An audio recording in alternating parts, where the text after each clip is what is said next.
السلام عليكم اخواتي، اش اخباركم؟ لاباس عليكم؟ كنتمنى تكونوا بخير وعلى خير واحوالكم جيده ان شاء الله. اليوم نزلت لكم هذا الفيديو فيه جليلبات مخدومين بالبرشمان اللي كيكونوا دارجين بزاف في فصل الشتاء.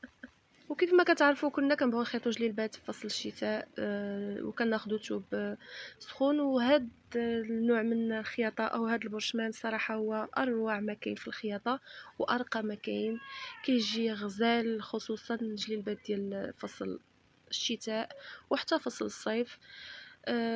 هو صراحه موديل او خياطه 100% يدويه وبصنعه المعلم، ما كيدخلش فيها نهائيا ماكينه. من ناحيه السفيفه والعقيدات وحتى الزواق والخياطه اللي كتمونطا بها جلابه كلها خياطه باليد 100%. وسبحان الله هاد النوع ديال البرشمان او هاد الخياطه هادي فما كيجيش فيها نهائيا انكم تدخلوا فيها مثلا الدرس او تزيدوا فيها اضافات اللي كيجيو في جليلبات ديال الماكينه. وهو قد ما كيجي سامبل كيجي زوين ورائع.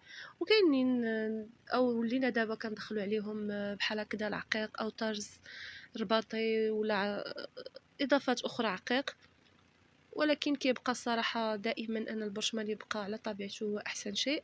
كنتمنى هاد الموديلات تستافدوا منهم من ناحيه الالوان والشكل و... وكيف ما كتعرفوا فالصاله كتبقى اختياريه.